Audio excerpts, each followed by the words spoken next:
ये जो रूस और यूक्रेन के बीच में भी जो मसला चल रहा है, ये क्या मसला है कुछ? और इसका इतिहास काफ़ी लंबा है। इसका इतिहास कुछ इस प्रकार है कि आपको पता है कि सेकंड जो वर्ल्ड वार था या द्वितीय विश्व युद्ध था, उसका वो काल 1939 से 1945 तक था। तकरीबन 6 साल ये युद्ध चला और इस युद्ध की समाप्ति हिरोशिमा और नागासाकी के ऊपर अमेरिका ने 2 परमाणु बम गिराए। और जो पहला बम 6 अगस्त को गिरा था, उसमें लगभग 80,000 व्यक्ति खत्म हो गए थे। दूसरा जो बम था, उसमें 40,000 लोग लगभग मारे गए थे। उसका नाम था Phantom boy and little boy. ये 2 परमाणु बम थे। यही से पहले रूस और अमेरिका काफ़ी मतलब अभिन्न दोस्त थे। उनका दोनों का आपस का महत्वपूर्ण संबंध था। लेकिन बाद में जब जैसे अमेरिका ने जापान के ऊपर ये बम गिराए, उसके बाद में अमेरिका और रूस, इन दोनों के मध्य जो संबंध थे, उन संबंधों में कड़वाहट आने लग गई।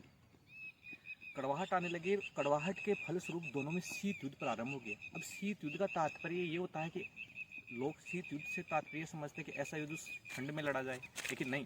शीत युद्ध एक ऐसा युद्ध होता है जो रणभूमि में ना लड़कर मस्तिष्क से लड़ा जाए, वाक युद्ध, उसे हम शीत युद्ध कहते हैं। तो शीत युद्ध में क्या हुआ कि एक तरफ जो नेता था उसका रूस था, दूसरी तरफ दूसरे देशों का नेता अमेरिका हो गया, पूंजीवादी और साम्यवादी। और इन दोनों ने क्या किया कि पूरे विश्व को 2 गुटों में बांट दिया और ये कहा कि आप हमारे गुटों में लो, आप हमारे गुटों में लो। तो ये सब देश, विश्व के सब देश लगभग या तो अमेरिका गुट में था या फिर रूस गुट में था।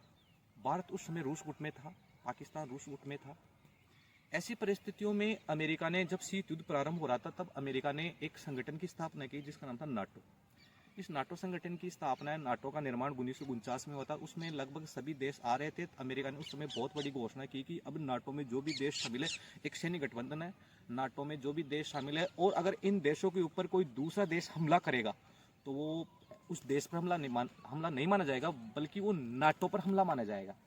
इस प्रकार शीत युद्ध बढ़ता रहा और नाटो का जवाब रूस ने वार्सा गुट से दिया, जो शायद 1954 या 55 में सैन्य गठबंधन बना, उसके रूप में दिया।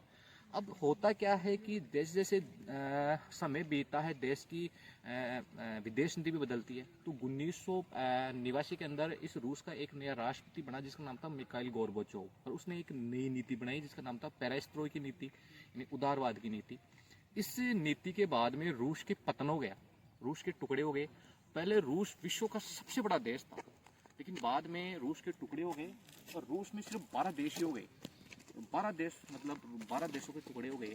तो वो 12 देश कुछ इस प्रकार थे: Georgia, Armenia, Azerbaijan, Caucasus, Belarus, रूस, यूक्रेन। तो ये यूक्रेन जो देश था, पहले रूस का एक हिस्सा था। अब इसमें एक नई रणनीति ये बनने लग गई कि यूक्रेन अमेरिका की तरफ जा रहा है धीरे धीरे धीरे। अमेरिका ये कह रहा है यूक्रेन को कि आप नाटो के संगठन में शामिल हो जाओ। तो यूक्रेन ने पिछले साल सिग्नेचर कर दिया कि चलो मैं ठीक है, मैं इसमें तैयार होता हूँ। अब रूस ये सोचता है कि जैसे ही यूक्रेन अगर नाटो में शामिल होगा तो अमेरिका यूक्रेन में आके रूस की नीतियों में हस्तक्षेप करेगा, रूस की अखंडता को प्रभावित करेगा। तो रूस ने यूक्रेन को अल्टीमेट दिया था कि आप नाटो में शामिल नहीं होगे। लेकिन चूंकि यूक्रेन का राष्ट्रपति जेलेंस्की था, उसने कहा कि भाई हमारा देश है, हमारी विदेश नीति है, हम स्वतंत्र है।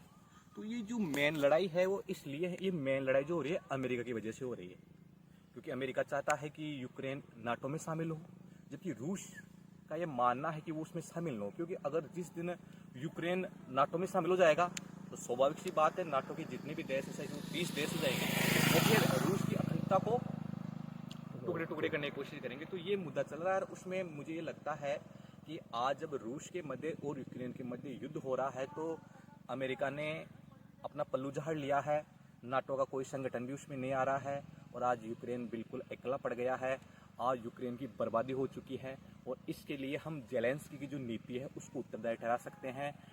यूक्रेन का जो विकास था, जो बिल्डिंगें थी, जो इमारतें थी, वो आज इतनी शत विषित हो चुकी है कि ऐसी बिल्डिंगें, ऐसी इमारत, ऐसा मतलब एजुकेशन का एक सिस्टम बनने में अब रूस को 150 साल से ज़्यादा वक्त लगेगा। तो हम ये कहा जाता है कि कोई देश प्रगति करता है या उन्नति करता है तो प्रगति और उन्नति करने में लगभग 200-300 साल लगते हैं, लेकिन बर्बादी में कुछ समय लगता है। आज रूस को मात्र 11 या 12 दिन हुए हैं, 11 दिन लगातार युद्ध हो गए, यूक्रेन बर्बाद हो चुका पूरी तरह। ऐसा कहा जाता है कि 24 लाख यूक्रेनी यूक्रेन छोड़ के चले गए हैं। भारतीय आ चुके हैं वहाँ पर। रूस यूक्रेन का बहुत यूक्रेन की राजधानी कीव, जहाँ पर शानदार शानदार इमारतें हैं, वो काल का ग्रास बन गई। तो युद्ध नहीं होना चाहिए। युद्ध मानव जाति को खत्म कर देता है, मानव संस्कृति को विनाश कर देता है। युद्ध किसी चीज़ का समाधान नहीं है। थैंक यू बहुत।